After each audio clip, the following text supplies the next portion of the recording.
The DCEU is officially dead, and with that said, it's a pretty bittersweet feeling to say that I'm doing my official, final DCEU ranking of all time since the release of Aquaman 2: The Lost Kingdom came out this week. You may not know it did come out this week, but it's bittersweet to be doing this. I have almost loved a majority of these films, and for me, I have loved what they've tried to do. I've loved the vibe, the aesthetic. I'm a major fan of Zack Snyder, so there's no doubt about that I did love what they were trying to do in this universe. And growing up, the DC universe was personally my favorite thing to read, to watch, and while I loved Spider-Man to death, and the Hulk growing up, and even Wolverine, of course, but there was something about the DC universe that I was just such a major fan of, and finally getting a connected universe, even if it was broken and mishandled, and we could go on and on about why this universe was just not completely tying together. A lot of that, I think, is studio meddling to it.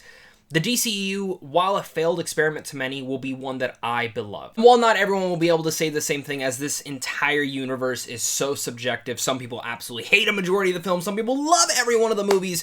That's where we're going to have fun discussing each and every one of the films on this list. So make sure to leave your thoughts down below. I definitely want to hear what your ranking is of the DCEU, as well as make sure to hit that like and subscribe button before you head on out, because I have so many movies and TV and video game content coming over the next couple of days. We have top 10 lists to end the year. We have a 2023 ranking of every comic book movie on this list. So you are definitely in store for a lot of fun. Make sure to leave your thoughts down below, and let's get on into this final DCEU ranking, including Aquaman 2. As a point of reference, Peacemaker will not be included in this. I'm only talking about the movies, but if I were to include Peacemaker on here, he would come around the number 6th or 5th spot. I really loved what James Gunn had done with that show, and I actually found it to be quite surprising, because I thought Peacemaker was my least favorite character when I saw the Suicide Squad, and he ended up being, again, one of the most clever characters that they ever put into this universe. Starting out this list at my number 16 is the original Justice League, the Joss Whedon version of Justice League that very much is just infamously not well put together. When I first saw it, I remember seeing inklings of what was a great movie.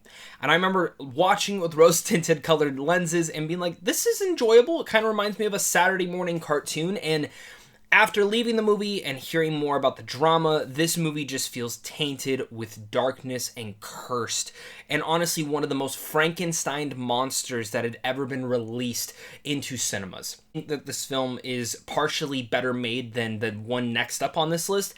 It's at the bottom because of how cursed it feels. This is one of those things that I will just never rewatch this version, specifically because we now do have the Snyder Cut version. That is the definitive Justice League movie that I care to watch. At my number 15, we have Suicide Squad. This is, of course, David Ayer's version, quote unquote, because apparently this is not his version that he signed off on. Again, the same issue with Justice League, just kind of not as bad in terms of the behind-the-scenes meddling and the reasoning that the studios did it and the reasonings that the studio threw Zack Snyder under the bus. This very much was just broken. Saw the release of Deadpool and Guardians of the Galaxy and said, hey, we can pump music into this, we can do all this, and they gave the film to a trailer house to edit, and it ended up just becoming a music video. I think this is like an unintentionally bad movie at times where you can watch certain scenes and laugh your ass off because it's just not greatly made.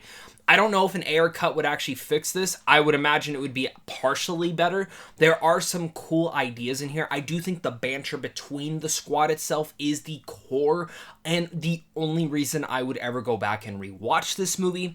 I think Margot Robbie is great as Harley Quinn. I think Will Smith is great as Deadshot.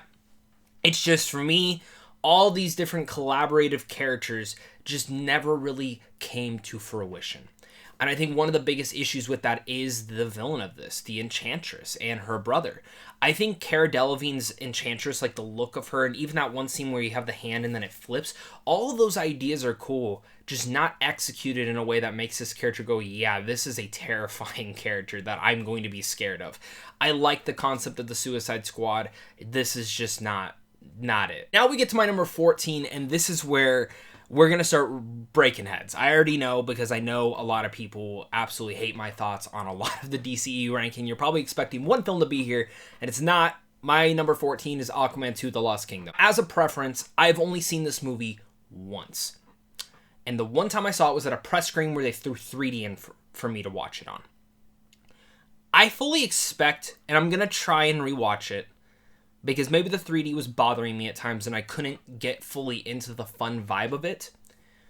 But in the end of the day, even 3D aside, this film has so many issues. Issues beyond demand. Like, it's a broken story that feels boring. The editing feels lackluster and ends up making this film have zero substance to it. Feels like it was just going through the motions. And, James Wan, I think, definitely cooked on some of the action sequences in here, just like he did with the original Aquaman. Specifically, the final one between Aquaman and Black Manta, I thought was badass. I loved the cinematography in here. I think the visual effects are, again, gorgeous. I loved Aquaman and Orm's relationship in here, and I love the different areas we went to, but it all comes down to substance.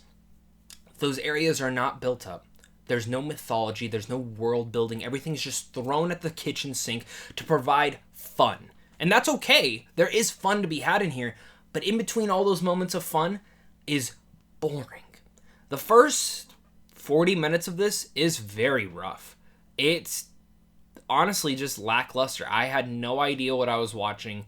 And I just kind of sat there like, okay, like this is what we're doing. And I honestly think in the end of the day, they wasted Yahya Abdul-Mateen II once again as Black Manta. I genuinely don't know the choices that they were trying to do with this. And I understand that this movie went back for reshoots countless times. I'm not sure what they were trying to fix. I'm not sure what was trying to go on. I'm not sure if it was a James Wan fault and this is just not a good day at the office because making movies is really hard, or if it was a studio fault. I'm going more towards the studio. While the first Aquaman is not perfect, it is an absolute blast, and I expected the same thing here. James Wan really did something cool with like the horror vibe in here, just as he did with the trench scene, but again, just no substance at all to the characters. And the other disappointing factor is like all the other characters in here, like Nicole Kidman, you expect more out of, and they just don't give her anything to do. This is just a forgettable mixed bag that has enjoyable moments, but not one that makes me go, yeah, I want to go see that back at the theaters. Like, I'll tell you right now, like, if I enjoyed partially most of it, I would have been like, I'm going to go opening night to see this film, because the 3D might have bothered me, but maybe, like, I'll enjoy it more without that. And, nah, I had no eagerness to go back and watch this. I probably won't rewatch this movie until it comes out on 4K or on Max. That's a maybe. I don't even know that. Now we get into my number 13, which is Shazam! Fury of the Gods. Now, as a preference as well, Shazam is one of my favorite comic book heroes of all time. I also have a big love for the first film, specifically because there's some nostalgic to it. My fiance, almost wife, that was our first date, was to go see the first Shazam film. And we went and saw the Shazam 2 movie, and I liked it. Is it as good as the first one? No. I think, again, it kind of just rushes through certain things. I kind of feel that on a lot of these DCEU movies specifically. But Fury of the Gods has some awesome action sequences. I love the mythology of all the creatures that they're having to screw around with. And it's kind of funny to me that in a Shazam movie, we get all these creatures, but we never got any of these mythical creatures in a Wonder Woman movie, which when I would read Wonder Woman comics back in the day, those were the reasons to read them. It's just funny to me. But I think David F. Sandberg really delivers on a fun Shazam follow-up. Not as good as the first, not even close, but it's one that, it's a nice little watch. Is it going to blow your mind? No. Is there things in there that kind of just make me roll my eyes a little bit? Yeah. Did I still enjoy it for what it was? Absolutely. I even say that the Shazam family, I liked the core of it more in this, and I was happy to see them play around with that idea more. Now we get into my number 12, which is Wonder Woman 1984, which I think is at the bottom of many people's lists. For me, I think nostalgically, this just feels the closest that we've had in terms of tone to the original Christopher Reeve Superman movie. Now, we are in modern day. A lot of people think that movie does not hold up. I think you're crazy, but Wonder Woman 1984 definitely feels that in tone. Now, there are some story ideas, specifically everything that they do with Chris Pine's character, that people have beaten into the ground on how dumb it sounds and honestly how weird it is. And honestly, on rewatches, yes, once that's beaten into your head so many times, it's hard to overlook that. Everything else, though, I thought was fun. And I thought it was a blast. It's not as good as the first Wonder Woman movie, especially on rewatches, but I still really like Wonder Woman 1984. When I first walked out of it, I was like, I love that thing. And I ended up watching it like 3 or 4 times that year. And then I haven't really revisited it since, but I revisited it a couple months ago, and I again went back and said, I still like this. I'm underrated on this. I think Gal Gadot actually gives her best performance in this film as well as Diane Prince. I honestly don't think they should have brought back Chris Pine. I think this should have just been a solo film for her, but I do like the idea. I think Pedro Pascal as a villain is absolutely excellent, and I enjoy this film way more than a lot of others. Now we get into my number 11, which is Black Adam, and Black Adam for me is just taking your action figures and having them fight each other. I think this movie can be kind of a mess. This story is such very early 2000s blockbuster. Like, it's like the script had just sat there waiting for The Rock to come and take it finally. And overall, I think Black Adam's a badass time. Honestly, one of my favorite parts about Black Adam was the Justice Society, specifically Dr. Fate and Hawkman. I think what exactly they did with those two was just brilliant, and I think Pierce Brosnan is just such a perfect Dr. Fate. He's one of the reasons that I loved revisiting this movie. The only reason I don't like going back to this movie too much is because I think that damn kid is annoying. I wish they really would have just left it between the Justice Society and Black Adam, and that's it. I don't want any of this other bullshit out there, but they had to because they have to make Black Adam an anti-hero. Whatever, I get it. But again, that entire other family subplot, I understand how it's integral in the comics to Black Adam, but I just think it absolutely weakened the story. It's nothing to do with the kids acting. It's absolutely the dialogue and the story choices that they made with them. We get into my number 10, which is Aquaman. Now, the first Aquaman for me is basically Lord of the Rings Under the Sea, and James Wan getting to deliver with that goodness is the reason that I think Aquaman is great. It's one of those movies that, while has not hold up completely on rewatches, it's one that is still very enjoyable and a great time to watch. Partially, a lot of that is because, again, the lore, the world building, the epic scale and scope of this film, but also because of what James Wan does with the action set pieces. The action set pieces in here, I will still contend, are the best in the DCEU, as well as maybe top 5 in all comic book films of all time. And it's just the way that he moves the camera, the way that he edits sequences together. It all just feels lavish, extravagant, and that you can absolutely see what's going on. I think James Wan as a visionary can completely and utterly see that. Alongside that, the film has a little bit of a mixed tones, like the whole Pitbull song sequence I still think is the dumbest idea that they could have done, but I still love how it built into this character. I liked Black Manta, wanted a little bit more of him, but I do think Orm Patrick Wilson does a fantastic job as the villain role in here, and I really like this brotherly tale of two brothers who are at odds with one another, and I like how it all builds into itself. Get into my number 9, which is Birds of Prey, the fabulous emancipation of one Harley Quinn. Now, this movie should have just been called Harley Quinn and the Birds of Prey.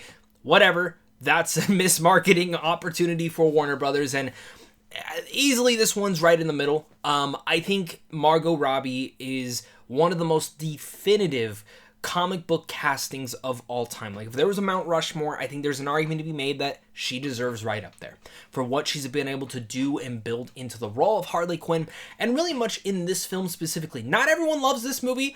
It has very much like a Pulp Fiction type of storytelling, and I understand it is very silly and there are a lot of dumb moments, but it's one that is irresistibly easy to rewatch. And Birds of Prey delivered what I wanted from a Harley Quinn solo film, showing her get her emancipation from Joker and finding herself in this world. I think tying in Black Mask as the villain was actually a really smart idea, and I liked how they built up the Birds of Prey. I think it would have been nice to get a little bit more of the Birds of Prey specifically in here, since that's what it's called, but the action here is top tier. There's so much fun to be had, and I think, again, Margot Robbie just steals the show. Now we get into my number 8, which is Blue Beetle. Now, Blue Beetle is a character that I love, the Ted Kord character back in the day, but when I started getting back into Blue Beetle once Injustice 2 came out, I fell in love with this new version of him, and I was like, yeah, this is the definitive version of Blue Beetle, even better than the Ted Kord version, and Jaime Reyes is absolutely great, and I think Xolo is an incredible casting in here. We know that he is moving into the next DC universe. He's one of the characters and one of the actors sticking around. This movie still resides in this universe, but It has no tie-ins. It's one of the easiest films you can just pop in, enjoy, and watch because it doesn't tie into anything else we've seen in the past or anything else that we'll probably see in the future.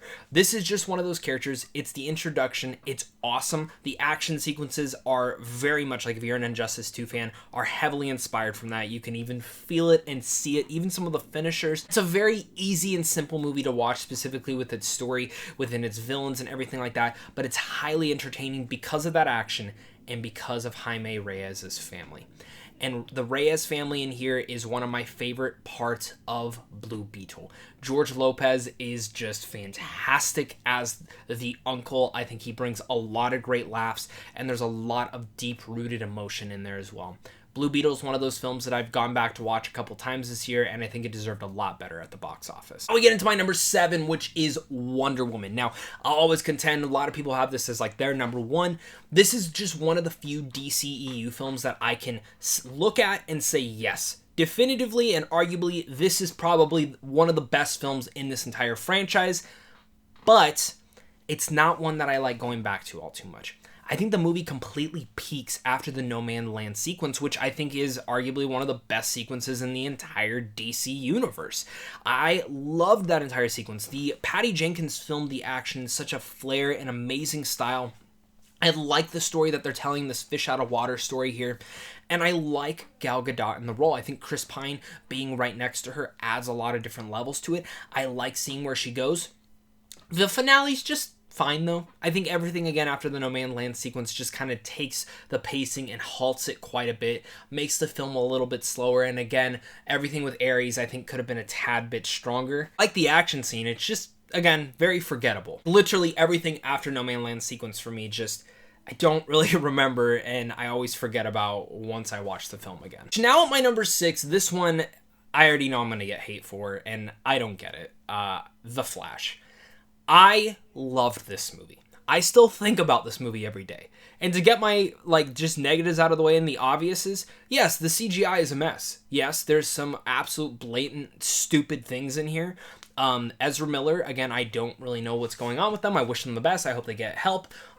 But again, I can't deny that Ezra Miller was fabulous in this movie. I think a lot of this movie has incredible performances. Sasha Calle was great as Supergirl. Michael Keaton was great as Batman again.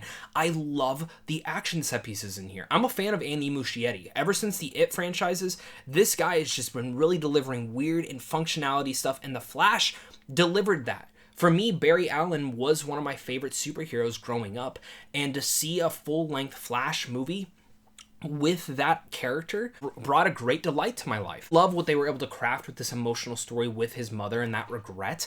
And I think for me, by the very end, it locked me with that emotion. This film, again, is very messy. There's a lot of obvious and really bad issues in here, but it's one that just, for me, delights me. I have fun with this movie. I have a blast with this movie. It feels like something Tim Burton... Like, if you would have told me, not just because of Michael Keaton's Batman, but if you would have told me that Tim Burton is making a Flash movie, this is the version of the film that I feel like we would have gotten. And this feels very early Tim Burton-ish. So I think there's a lot of nostalgia in here for me, but I just have a blast, and I've gone back and just thrown it on the background and just enjoyed the hell out of The Flash quite a bit this year. Brings me up to my top 5, and we're at Shazam. Shazam, I said it from this top. Me and my fiance, this is our very first date film, so Shazam easily gets a pass right up there. Zachary Levi, whatever you think of him, I'm a major fan of his because of the show Chuck. I love that show, and when he got casted as Shazam, I think there's an early video on my channel where it was just me flipping out over how excited I was because I thought it was perfect casting. And Shazam is a film that feels like an early family film from Spielberg, from Amblin, that is fun for the whole family, but very dark at the same time, specifically with the demons. And I love the choice of David F. Sandberg coming in to direct this.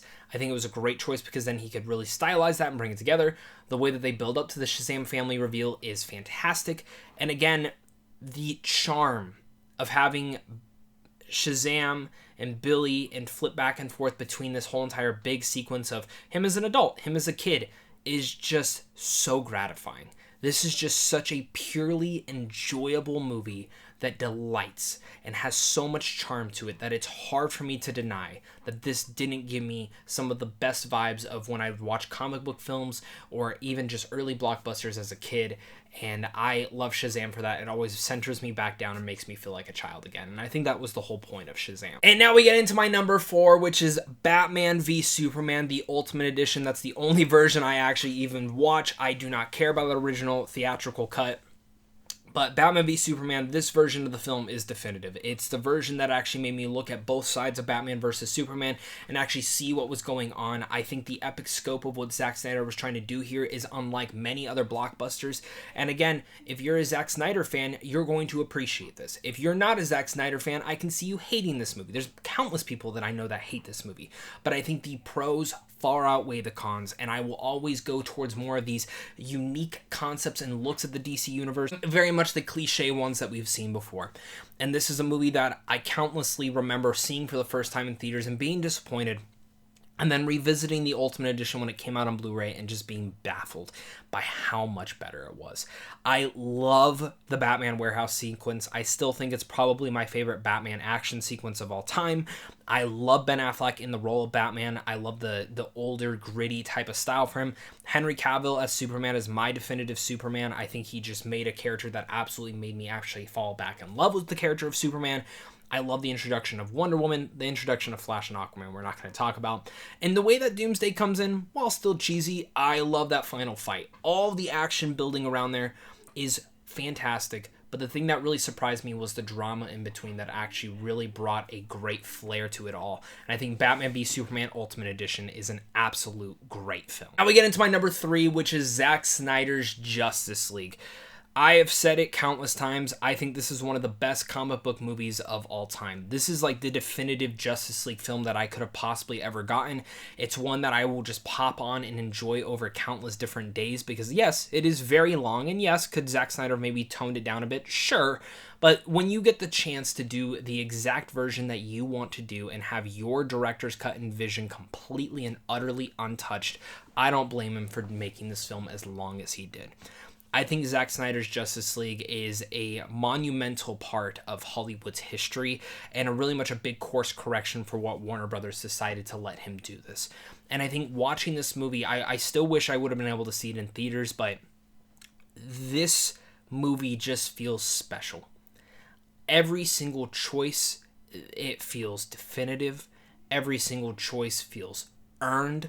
The action is awesome. Seeing the team members work together, seeing their banter, seeing everything reminded me of more than just the comics, the shows growing up. It reminded me of something new. And it made me excited to see, hopefully in the future, us get more Justice League. And sadly, we'll never get it. That's okay. I know everyone's kind of moved on. We're getting our future DC universe. But I'm so happy that we were able to have at least this version of it. And I think a lot of people should be excited for that nonetheless. And now at my number 2, though, we have probably the most rewatched DC film by me, and that is The Suicide Squad. This movie was everything that I could have wanted. I saw this movie like 7-8 times in theaters, and then I would just rewatch it on Max that entire year. There's something about this movie with its insanity, with its humor, that absolutely just made me so giddy. I love the blood. I love the gore. I love the stakes of this movie. I love the jokes. I think everything in this is just so definitive, and this is the Suicide Squad that we should have had all those years ago with David Ayer. And I think David Ayer could have delivered a very much more darker and gritty version of the Suicide Squad, but James Gunn really harkens back and gives this like kind of old school comic book film flair to it that's really rated R, the Dirty Dozen, and how insane this movie goes to the villain being a giant starfish kaiju creature that they have to take out is insane to me. I love that all the characters, you have Harley Quinn, which you love, you have Idris Elba, which you love, Bloodshot, you have Peacemaker, who ends up being a big standout in the show, and while I didn't really love him in the movie just because he was kind of a dick, he was still fun. Ratcatcher is completely underrated. Polka Dot Man, I mean, they made Polka Dot Man cool. And of course you have King Shark, which I just utterly love, and I love how the humor is going through. I like that they take the time to develop the chemistry between all the characters. I love this movie so freaking much. And it's just a movie that's gorgeous, has an incredible score, has an incredible soundtrack, and all just comes together and makes you care about these stupid characters. And what did James Gunn also do? He did the same thing with Guardians of the Galaxy. And I knew he could do it with the Suicide Squad, and it made me so happy with delight. At my number one, it still remains it. It kicked off this entire universe, and it still is the best film in this franchise, and that is Man of Steel. Man of Steel did more for me than I ever thought it would be. And what it really did for me was show me that Superman is an incredible character. I grew up with Superman comics. I loved the animated show, but I started falling off on him after Superman Returns. I just could not get back into the character. And then boom, Zack Snyder is announced. Christopher Nolan, David Goyer are writing the script. This is the idea. You watch it, you're like, wow. And I know a lot of people were disappointed, and some people still can't get on the vibe of this film, specifically because of a little bit more how dark it is, but I like that. I like that it showed Superman was just not this Boy Scout. Like, he would take those actions to snap Zod's neck and do future things with that. And I think it leads into what Zack Snyder's Justice League really has as Superman, and I like this trilogy that we have and this story structure with this character. And I think Henry Cavill, just in this film alone, just does such an incredible job as Superman. I love how, again, he's still learning and trying to figure this out. I like that Zack Snyder doesn't shy away from building up the origins and the lore of the Kryptonians. I like that he infuses and makes Superman very much a god to this world, because in a way, all these heroes are gods among humans. And Man of Steel, as being the start of this entire universe, you can very much see and feel that. Man of Steel was just maybe not the perfect start to this universe, since it was really just trying to be its own thing and then evolved into everything. But it's a film that it introduced a character into this brand new Snyderverse that I fell in love with. And it still baffles me that this movie is rotten on Rotten Tomatoes. It has some incredible action sequences, probably some of my favorite in the DC universe as well. Just the fast camera zooms, the editing, and insanely, like, it gives me vibes of, like, if Dragon Ball was to be live action, this would be what it is. Like, when they're fighting all the Kryptonians on land, it is just incredible and mind-boggling. But Man of Steel is my favorite. It always will be. No matter how many times I've rewatched the Suicide Squad, no matter how much I love the Zack Snyder Justice League, Man of Steel just seems to have delivered everything that I wanted it to be. And I do think it is one of the best comic book films of all time. And I absolutely think Superman Legacy has a lot to live up to. Not just in terms of this, but because it has to establish and make everyone love the DC universe once again. My final DCEU ranking. Thank you so much, guys, for clicking on this. You guys are really all the best. I really do appreciate each and every one of you guys, and I definitely want to hear your guys' thoughts down below in the comment section, so make sure to leave your thoughts down there. And of course, until next time, stay classy.